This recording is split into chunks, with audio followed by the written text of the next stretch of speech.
해외 주요국하고 우리나라의 양도세 체계를 좀 비교를 많이 해봤어요. 그렇게 해봤더니 이게 생각보다 주택 수를 고려하는 세제에 주택 수를 고려하는 나라가 거의 없는데, 우리나라는 이 주택 수가 자꾸 이 정책의 핵심이 되다 보니 이게 문제들이 자꾸 발생을 하는 거 아닌가? 미국, 일본, 독일 이런 나라들은 이제 보유 기간 중심으로 장기냐 단기냐를 아예 구분을 해놓습니다.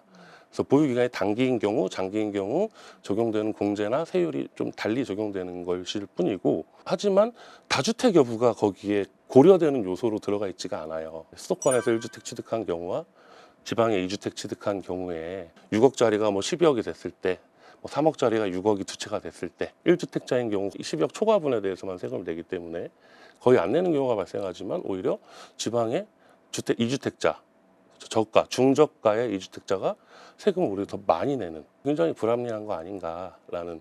그리고 수도권과 지방의 이제 주택 중위 가격만 비교해봐도 차이가 지금 많이 벌어져 있는데,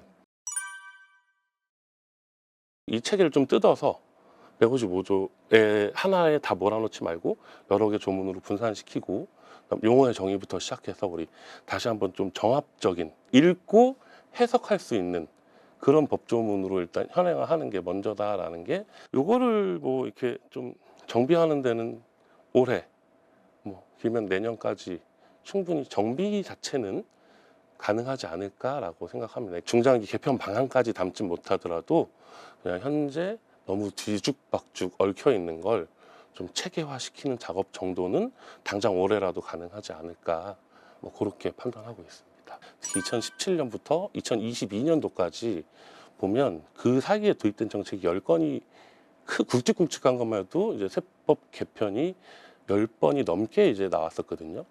그래서 그러면서 그때 당시에 이제 양포세무사라는 용어들도 그때 나오기 시작했죠. 조문 끝에 있는 부칙의 시행 일자를 확인해야지만 계산할 수 있는 그런 굉장히 이상한 상황이 돼 있었거든요. 그렇다면 이번에 판매된 이 부동산에 대해서, 주택에 대해서 양도세 계산이 이 부칙이 적용받냐 안 받냐, 요걸 가지고 계산을 해야 되기 때문에 그때 너무나 어려움들을 많이 이제 얘기를 했던 거고요. 결국 사람들은 똘똘한 한 채로 의도를 파악하고, 정부의 의도를 파악하고 똘똘한 채로 움직여 갔는데, 이게 다 원인은 뭐냐? 주택 수죠.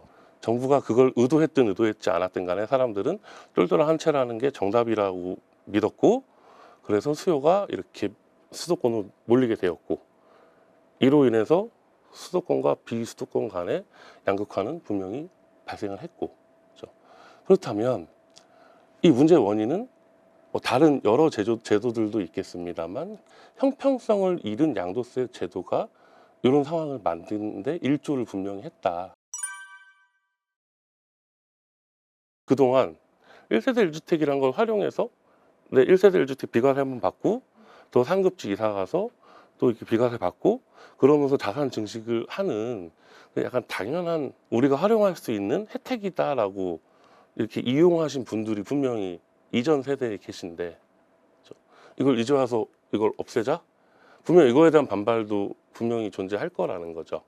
근데 그렇다면 넉넉한 수준의 그 비과세 금액을 줘버리면 반발을 억제할 수 있지 않을까라는 게, 그러니까 OECD에서 평가할 때 우리는 보유세 부담은 낮고 거래세 부담은 높은 대표적인 그런 국가로 인지될 수 있는 거거든요.